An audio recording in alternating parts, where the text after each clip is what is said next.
ఇప్పుడు మరొక అద్భుతమైనటువంటి సంఘటన కూడా మనము ఇప్పుడు గ్రహిద్దాం. స్వామివారు దగ్గర ఇద్దరు యతిపుంగవులు వచ్చారట అండి. అక్కలకోట మహారాజు స్వామి సమర్థ మరి మంగళవేళలో ఉన్నప్పుడు అద్భుతమైనటువంటి దివ్య తేజస్సుతో వచ్చినది పరమాత్ముల అన్నట్టుగా ఇద్దరు యతిపుంగవులు స్వామివారి దగ్గరికి రావటం జరిగింది. అలాగే శ్రీ స్వామి సమర్థయే పాండురంగడు అనే విషయం, ఈ రెండు విషయాల గురించి ఇప్పుడు మనము తెలుసుకుందాం.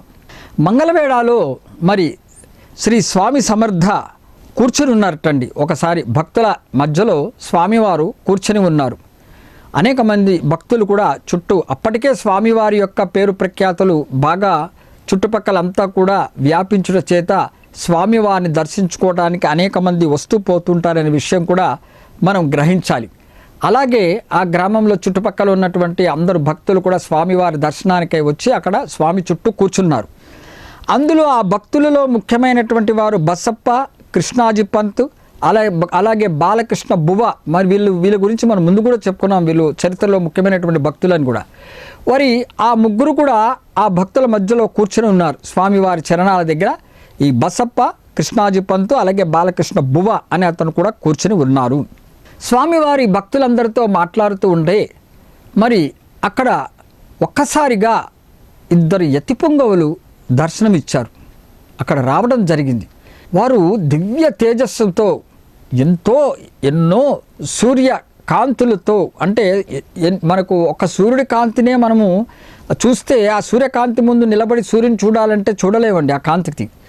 అలాగే కొన్ని వేల సూర్యకాంతులతో వెలిగిపోతున్నటువంటి దివ్య తేజోమయులైనటువంటి ఇద్దరు మహాపురుషులు స్వామివారి దగ్గర రావటం జరిగింది ఆ రోజు.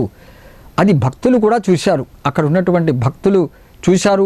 భక్తులతో పాటు స్వామి సమర్థ అక్కలకోట మహారాజు గారికి ఈ ముగ్గురు ముఖ్యమైనటువంటి భక్తులు బసప్ప, కృష్ణాజీ పంత్, అలాగే బాలకృష్ణ బువ్వ కూడా ఆ యతిపుంగవులను చూడటం జరిగింది. వాళ్ళకి ఎంత అదృష్టం అండి. మరి స్వామి సమర్థ సాంగత్యంలో ఉండుట చేత వారు వచ్చినది ఎవరో అని తెలియకపోయినప్పటికీ కూడా అలాంటి యతిపుంగవుల యొక్క దర్శనాన్ని వాళ్ళు పొందారు అంటే మరి స్వామి సమర్థ యొక్క అనుగ్రహమే కదా అనేటువంటి విషయము మనం గ్రహించాలి ఇక్కడ.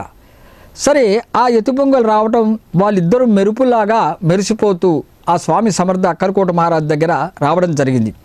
వారిద్దరితో పాటు మరి దత్తాత్రేయ స్వామి వారు అవతారమైనటువంటి స్వామి సమర్థ కూడా ఎంతో తేజస్సుతో, దివ్య తేజస్సుతో వెలిగిపోతూ ఉంటారనే విషయం మనం ముందే చెప్పాం కూడా. ఆ స్వామివారు ఎంతో తేజోమయంగా కనపడుతూ ఉంటారు. చూస్తే స్వామివారు సాక్షాత్తు సామాన్యులు కాదు, మహాపురుషులని అనేక మంది కూడా గ్రామాలకు వెళ్ళినప్పుడు కూడా ఆ స్వామిని చూడంగానే అనుకునే వాళ్ళు కూడా ఉన్నారనే విషయం మనం గ్రహించాం. మరి ఆ ఇద్దరితో పాటు మరి స్వామి సమర్థ యొక్క కూడా వెలుగు జత కలుగుట చేత మరి అక్కడ ఉన్నటువంటి ఆ ప్రకాశం గురించి మనం వర్ణించగలమా? వర్ణించలేము. అంత వెలిగిపోతుందట. స్వామి సమర్థతో కూడా కలిపి ఆ ఇద్దరు యతిపుంగవులతో ముగ్గురు కలిసి ఉన్నటువంటి ఆ తేజోమయటువంటి ప్రకాశం అంతగా వెలిగిపోతుందనే విషయం మనం గ్రహించాలి. మరి ఆ యతిపుంగవులని స్వామి సమర్థ వారిని ఆహ్వానించి చక్కగా వారితో మాట్లాడేటండి. స్వామి సమర్థ భక్తుల ఎదుటనే వారితో మాట్లాడటం జరిగింది.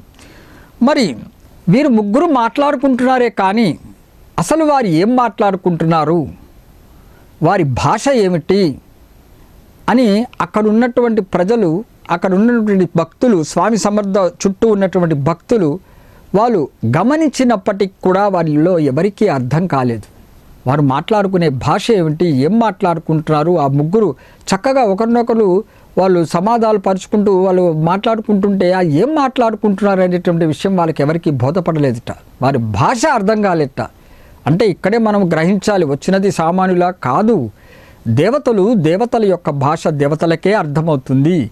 ఆ ఇద్దరు వచ్చినది దేవతలే. ఈలా దేవతే స్వామి సమర్థ. ఒక దేవత మరో ఇద్దరు దేవతలతో మాట్లాడుతున్నప్పుడు ఆ దేవ భాష, వాళ్ళ దేవతలు మాట్లాడుకునేటువంటి ఆ భాష వాళ్ళకి మాత్రమే అర్థమవుతుంది తప్ప మనలాంటి సామాన్యులకి అర్థము కాదు అనే విషయము మనం అందులో ఉన్నటువంటి అంతరార్థాన్ని గ్రహించాలి. వారు ముగ్గురు ఆ విధంగా మాట్లాడుకోవడం జరిగింది. అందరూ ఆశ్చర్యంగా చూస్తూ ఉన్నారు. తర్వాత స్వామి సమర్థ ఏం చేశారంటే ఆ ఇద్దరిని కూడా కాసేపు అయిన తర్వాత మాట్లాడుకున్న తర్వాత ప్రక్కనే ఉన్న కొండ వైపుకు తీసుకెళ్లారట. నడుచుకుంటూ ఆ ముగ్గురు కలిసి అక్కడ ఒక కొండ ఉంటే ఆ ప్రాంతానికి వెళ్ళిపోయారు. భక్తుల ముందుంచి ఆ ముగ్గురు కూడా కలిసి ఆ కొండ వైపు ఆ దిశగా వెళ్ళిపోయారు. కొండ వైపు దిశగా వెళ్ళిపోయారు. ఆ కొండపైకి వెళ్ళి అక్కడ ముగ్గురు చాలా సేపు మాట్లాడుకున్నారట. భక్తులందరూ కూడా స్వామి సమర్థ ఎక్కడికి వెళ్ళారు, వాళ్ళు ఎప్పుడు వస్తారనేటువంటి అందరూ కూడా కళ్ళల్లో ఒత్తులు వేసుకుని వాళ్ళందరూ కూడా చాలా గమనిస్తూ ఉన్నట్టుగా ఎప్పుడు వస్తారు స్వామి సమర్థ, ఏమిటి విషయం అనేటువంటి కుతూహలతో వాళ్ళందరూ కూడా ఎక్కడ వాళ్ళు అక్కడ నిశ్శబ్దముగా కూర్చుని జరిగేదంతా కూడా చూస్తూ ఉండిపోయారట. మరి స్వామి సమర్థ ఆ కొండ మీద చాలాసేపు ఆ ఇద్దరితో మాట్లాడిన తర్వాత ఒక్కరే తిరిగి వచ్చారు. చూడండి చిత్రం. వారు వచ్చిన దారిలో ఆ ఇద్దరు యతిపొంగుల స్వామి సమర్థక వచ్చి వారి ముందే ఆ కొండ దారిలో వెళ్ళినప్పుడు మరి ఆ యతిపొంగులు స్వామి సమర్థతో వెనుకకు వచ్చి మరి అదే దారిలో తిరిగి వెళ్ళాలి కదండి. మరి అలా జరగలేదు. కేవలం స్వామి సమర్థ ఒక్కరే తిరిగి వచ్చారు. ఇది మనం గమనించవలసినటువంటి విషయం. మరి వారు ఏం మాట్లాడుకున్నారు ఏమిటనేది ఎవరికి కూడా తెలీదు. మరి మిగతా ఇద్దరు ఏమైపోయినారు, ఎక్కడికి వెళ్ళారు అక్కడి నుంచి అనేటువంటి విషయం ఎవరికి కూడా తెలియలేదండి. ఒక స్వామి సమర్థ అక్కలకోట మహారాజు గారు ఒక్కరే తిరిగి వచ్చారు. తర్వాత తెలిసిందంట. ఇది జరిగిన తర్వాత అక్కడ ఉన్నటువంటి భక్తులే కానీ జనులే కానీ అనేక మంది కూడా మాట్లాడుకోవడం జరిగింది. ఏంటంటే వచ్చిన వారు సామాన్యమైనటువంటి మానవులు కాదు, దివ్య తేజోవంతులైనటువంటి ఆ సాక్షాత్ పరమాత్మ శ్రీపాద శ్రీవల్లభ స్వామివారు, అలాగే శ్రీ నృసింహ సరస్వతి స్వామివారు అంటే దత్తాత్రేయుల స్వామివారు మొదటి అవతారము, రెండవ అవతారమైనటువంటి ఆ పరమాత్మ గురు పరంపరలో వచ్చినటువంటి 2 పరంపరలు, ఆ యొక్క అవతారాలు మహాపురుషులు ఆ రూపేణా వచ్చి స్వామి సమర్థతో మాట్లాడి జరగబోయే కార్యముల గురించి కూడా అంతా కూడా వారు మాట్లాడుకున్నారటండి. ముందు రాను ఏమి జరుగుతుంది, ఏమిటా విషయమని వారు అనేక విషయాలు చర్చించుకోవడం జరిగిందనే విషయము, అలాగే తదుపరి అవతారం సాయిబాబా గారి అవతారం గురించి కూడా వారు మాట్లాడుకున్నారనే విషయం తర్వాత అక్కడ ఉన్నటువంటి భక్తులు మరియు ప్రజలు మాట్లాడుకోవడం ద్వారా జనులందరికీ కూడా తెలిసింది. వచ్చిన వారు సాక్షాత్తు దత్తాత్రేయుల స్వామివారి రూపమే, దత్తాత్రేయ స్వామివారి రూపమే, దత్తాత్రేయుల నుంచి వచ్చినటువంటి ఆ గురువులే ఆ శ్రీపాద స్వామి వారు, నృసింహ సరస్వతి స్వామి, మరో దత్తాత్రేయ అవతారమైనటువంటి స్వామి సమర్థతతో వాళ్ళు మాట్లాడుకుని జరగబోయే కార్యక్రమాలన్నీ కూడా మాట్లాడి తదుపరి అవతారమైనటువంటి సాయిబాబా గారి గురించి కూడా చర్చ చేసుకున్నారనే విషయం బయటకి పడింది. ఇది యతిపొంగుల యొక్క అద్భుతమైనటువంటి లీల, వారి రాకం గురించి ఇప్పుడు మనం చెప్పుకున్నాం. తర్వాత రెండవది మనం అనుకున్నాం కదా, స్వామి సమర్థయే పాండురంగ స్వామి, విఠలుడు అనేటువంటి విషయం గురించి ఇప్పుడు మనం తెలుసుకుందాం. మంగళవేడాలోనే స్వామి సమర్థ ఉన్నప్పుడు మరి అక్కడ పాండురంగని భక్తురాలు ఒక ఆవిడ ఉందంటండి. ఆ మంగళవేడాలో ఆవిడ నిత్యము కూడా ఆ విఠలున్నే సేవిస్తూ పాండురంగన్నే ఆరాధిస్తుండేటువంటి తల్లి. ఆవిడ పేరు జానాబాయి. ఆవిడ చాలా వృద్ధ స్త్రీ కూడా పైగా. మరి ఆ మంగళవేళలో ఉంటుంది. పాండురంగని భక్తురాలు ఆవిడ, మరి వృద్ధ స్త్రీ ఆవిడ. మరి ఆమె ప్రతి సంవత్సరము కూడా ఆమెకు అలవాటు ఏంటంటే పండరీపురానికి వెళ్తూ ఉండేది. ఆ తల్లి వెళ్ళి పండరీపురంలో మన పాండురంగ స్వామి వారిని దర్శనం చేసుకుని వారి ఆశీర్వచనం తీసుకుని వస్తూ ఉండేది ఆ తల్లి. ఎందుకంటే నిరంతరం పాండురంగని సేవించే ఆ భక్తురాలు ఆవిడ. మరి అలా ప్రతి సంవత్సరం వెళ్తూ ఉండేది. ఒకసారి ఏమైందంటే మరి పండరి యాత్రలో భయంకరమైనటువంటి వర్షం రావడము చేత ఆమె ప్రయాణానికి ఆటంకం కలిగింది. ఆ భక్తురాలికి నిత్యం ప్రతి సంవత్సరం వెళ్తూ ఉండేది కదండి. మరి ఒకసారి ఆ విధంగా వెళ్తుంటే మరి పెద్ద తుఫాన్ లాంటిది రావటము, అక్కడ పెద్ద వర్షం పడటం చేత ఆ వర్షం తట్టుకోలేక అక్కడ ఆ భక్తురాలికి ఆటంకం కలిగినది.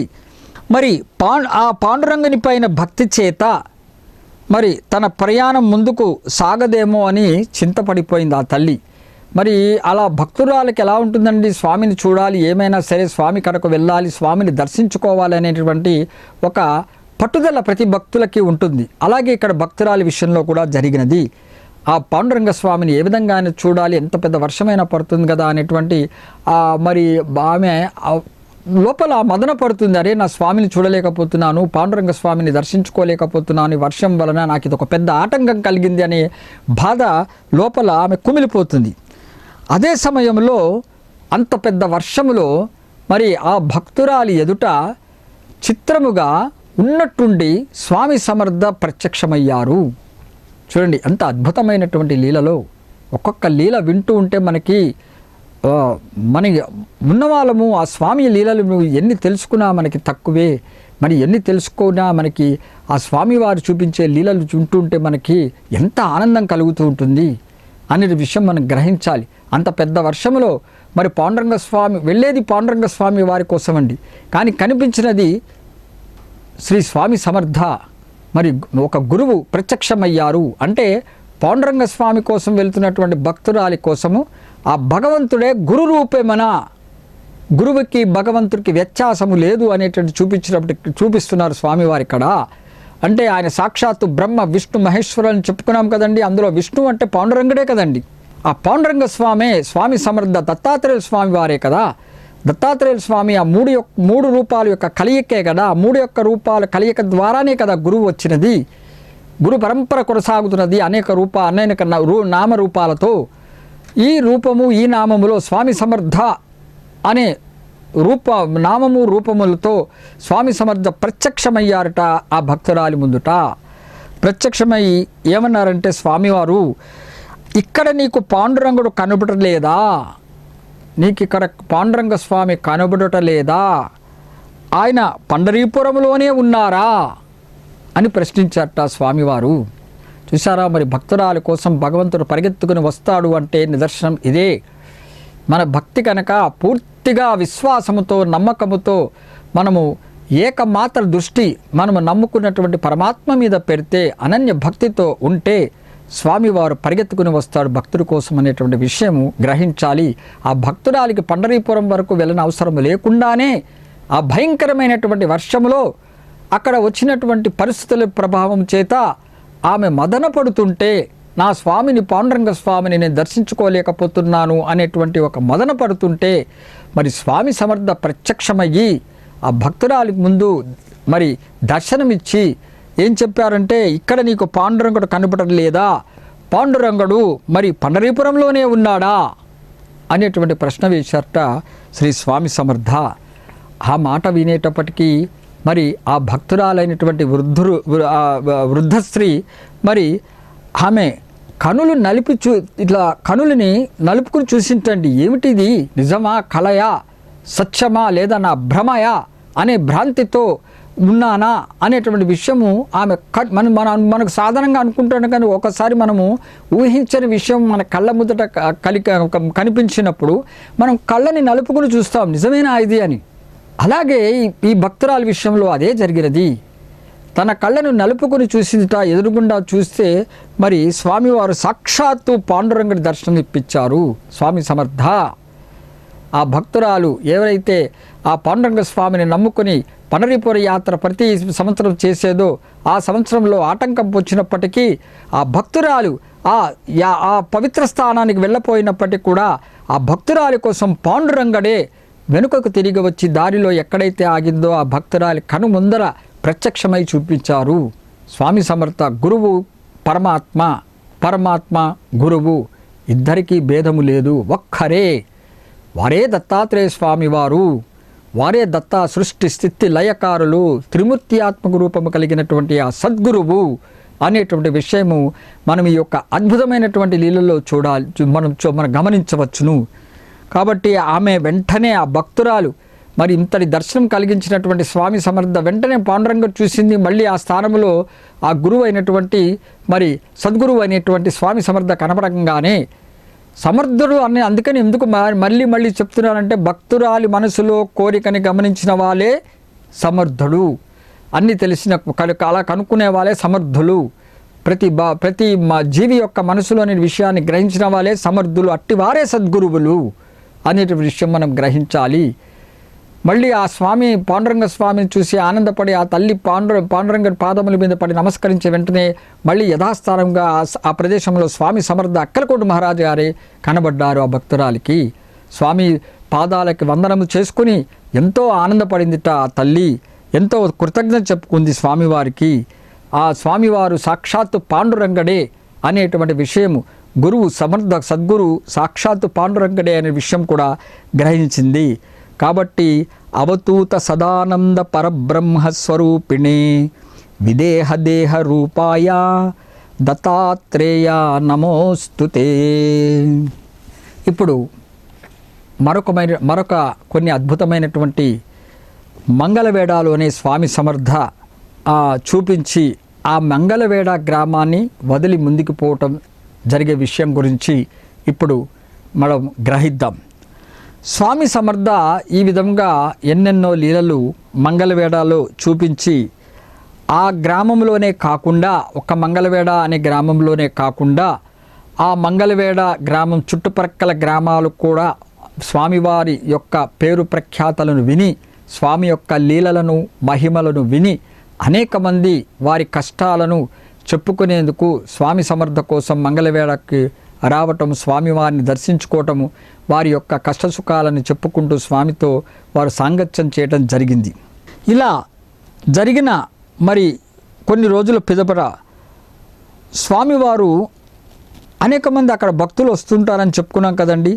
మరి ఆ జనుల్లో స్వామివారు మరి ఆరోగ్యములు కూడా బాగు చేస్తూ వచ్చారు. అనారోగ్యాలు వచ్చిన వాళ్ళకు కూడా ఆ మంగళవేడ గ్రామంలో కానీ తదితర గ్రామస్తుల నుంచి కానీ ఎవరికైతే అనారోగ్యం ఉందో వారిని కూడా ఆ గురుస్పర్శ ద్వారా, వారి యొక్క ఆశీస్సుల ద్వారా, లేదా వారు ఇచ్చినటువంటి అనేక ఉపాయాల ద్వారా అనేక మంది జనాలకి వారు ఆరోగ్యవంతులు చేశారు. అనారోగ్యం నుంచి వారికి నివారణ కలిగించి ఆరోగ్యవంతులు చేశారనే విషయము మనము గ్రహించాలి. దీనికి ఒక ఉదాహరణ మరి స్వామివారి యొక్క లీలను తెలుసుకుని ప్రక్కనున్నటువంటి గ్రామం నుంచి ఒక స్త్రీ ఒకసారి వచ్చిందంటండి. వచ్చి స్వామివారికి ఏం చెప్పిందంటే, స్వామి నా కుమారుడికి చూపు లేదు స్వామి, మరి కాబట్టి మీ దగ్గర తీసుకొచ్చాను, మీరు నన్ను ఆశీర్వదించండి, నా కుమారుని ఆశీర్వదించండి, చూపు కలిగించమని ఆమె మనస్ఫూర్తిగా స్వామి చరణాలను పట్టుకొని వేడుకుందిట. ఆ తల్లి, పొరుగురు నుంచి వచ్చినటువంటి ఆ తల్లి. మరి స్వామి సమర్థ యొక్క నివారణ ఇందాక చెప్పుకున్నాం కదండి, ఎంత చిత్రంగా బసప్ప విషయంలో చెప్పుకున్నాము. సంతానము లేనటువంటి ఆ బసప్ప భార్యకి వారు ఏమి తినిపిస్తే వారికి సంతానం కలిగిందో అనేటువంటి విషయం మనం చెప్పుకున్నాం.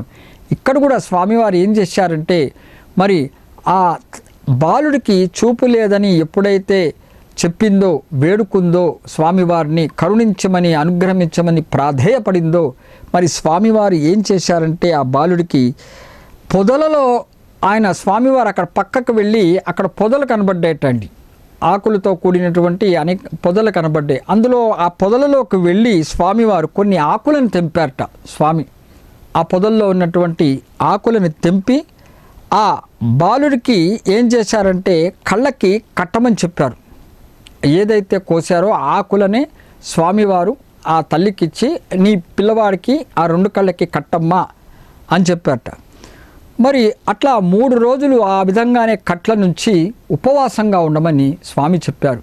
ఏం తినకుండా అట్లా కళ్ళకి కట్టి అలాగే ఉపవాసం చేయమని స్వామివారు చెప్పడం జరిగింది. 4వ రోజున ఆ కళ్ళకి ఏదైతే కట్టారో అవి తీసి కనులను విప్పించమని స్వామివారు ఆ తల్లికి చెప్పి ఆశీస్సులు ఇచ్చి పంపించారు. మరి ఆ తల్లి స్వామివారు చెప్పినట్టుగా స్వామి ప్రసాదించినటువంటి ఆ ఆకులను తీసుకుని ఇంటికి వెళ్ళి పిల్లవాడికి స్వామి ఆజ్ఞ ప్రకారంగా అలాగే చేసింది. తన కుమారుడికి 2 కళ్ళ మీద పెట్టి కట్లు కట్టి మరి ఆ 3 రోజులు ఆ పిల్లవాడిని ఉపవసింపచేసి 4వ రోజున మరి ఆ కళ్ళపై ఉన్నటువంటి ఆకులను తీసివేసి నెమ్మదిగా స్వామివారిని తలుచుకుంటూ ఆ పిల్లవాడి చేత కళ్ళను తెరిపించగా అతనికి పోయిన చూపు తిరిగి వచ్చింది.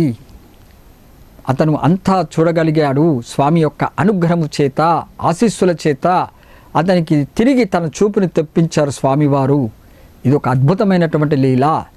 స్వామి తలుచుకుంటే జరుగనిది ఏదీ లేదు అనేటువంటి లీలలు వింటుంటే మనకి తెలుస్తుంది. అద్భుతమైనటువంటి ఇలాంటివి జరుగుతాయా అనేటువంటి కూడా మన యొక్క సంకోచం కూడా పటాపంచలమైపోతాయి అనే విషయం మనము గ్రహించాలి. మన మంగళవేడలో ఆ పొరుగురులో ఉన్నటువంటి గ్రామంలో జరిగినటువంటి ఒక భక్తురాలికి తనకున్నటువంటి ఆ సమస్యను స్వామివారి ముందు పెట్టగా స్వామివారు ఈ విధంగా నివారణ చేశారనే విషయము మనం గ్రహించాలి. అలాగే మంగళవేడలో రామదాసు అనే మరొక అతను ఉన్నట్టండి. అతని ఆధీనంలోనే ఒక మఠం కూడా ఉండేది. ఆ రామదాసు, ఆ మంగళవేడలో రామదాసు అనే అతని ఆధీనంలోనే ఒక మఠం కూడా ఉండేది అక్కడ. మరి ఆ మఠంలోనే శ్రీ స్వామి సమర్థ వారు ప్రతిరోజు అక్కడికి వెళ్ళి నిద్రపోతూ ఉండేవారు. రామదాసు యొక్క మఠంలోనే స్వామివారు సాయంత్రం అయ్యేటప్పటికి రాత్రి వెళ్ళి ఆ మఠంలోనే ఆయన పడుకునేవారు. ఆ మఠంలో ఒకసారి ఈ రామదాస్ ఏం చేశాడంటే, స్వామివారు లోపల ఉన్నారు, నిద్రపోతున్నారు, బయటకు వెళ్ళాల్సి వచ్చింది ఆయన పని మీద రామదాస్కి. మరి స్వామివారిని నిద్ర లేపితే మరి ఆటంకం కలుగుతుంది కదా, అది సహజం కదా. ఎవరైనా మరి అలాంటి సమయంలో అలాంటి ఆటంకం కలిగించకూడదు, స్వామివారికి మనము నిద్రాభంగం చేయకూడదనే ఉద్దేశంతో ఆ రామదాస్ ఏం చేశాడంటే, తన పనిని మానుకోనుక ఆ పని చేసుకోవాలనే ఉద్దేశంతో ఆ మఠం యొక్క తలుపులు వేసి మరి తాళం వేసి ఆయన దోన ఆయన బయటకు వెళ్ళిపోయాడు. లోపల స్వామి ఉన్నారు కదా, నిద్రపోతున్నారు కదా, నేను మళ్ళీ వచ్చేస్తాను, ఈలోగా నా పని ముగించుకొని స్వామివారికి నిద్రాభంగం చేయకూడదనే ఉద్దేశంతో, సదుద్దేశంతోనే ఆయన ఆ మఠానికి తాళం వేసి వెళ్ళిపోయాడు. మరి ఆ రామదాసు తన పనికి బయటకు వెళ్ళి తిరిగి ఆ పని అయిపోయి మిగతా వ్యవహారాల్లో ఆయన వెళ్ళిపోయాడు తప్ప జ్ఞప్తికి రాలేదు. స్వామివారిని మట్టంలో పెట్టి తాళం వేశాననేటువంటి విషయం మర్చిపోయాడు అతను. అలా ఆయన పనులు చేసుకుంటూ వేరే చోట వెళ్ళి అక్కడికి వెళ్ళి ఇంకెవరో స్నేహితులు కలిస్తే ఇలా మాట్లాడుకుంటూ వెళుతూ జరిగింది. తర్వాత వెంటనే గుర్తొచ్చింట చాలాసేపటికి, అయ్యో స్వామివారు మఠంలో ఉన్నారు కదా, పాపం ఆయన నిద్రపోతున్నారు కదా, మరి నేను ఆయనకు నిద్రాభంగం కలగకుండా నేను తాళం వేసి వచ్చాను కదా, వారు లేచి ఉంటే మరి కష్టమయ్యేది కదా అని మరి తిరిగి మఠం వైపుని అతను వేగంగా తిరిగి వస్తున్నట్టండి. ఆ రామదాసు పాపం గ్రంథికి తెచ్చుకుని పొరపాటు జరిగింది అని పశ్చాత్తాపంతో వెంటనే పరిగెత్తుకుని వస్తున్నాడు ఆయన. చిత్రం ఏమిటంటే ఆ దారిలోనే మార్గమధ్యంలో స్వామి సమర్థ ఒక పసిబాలుడిలాగా ఆడుకుంటాం కనబడ్డాట. ఎంత చిత్రమో చూడండి.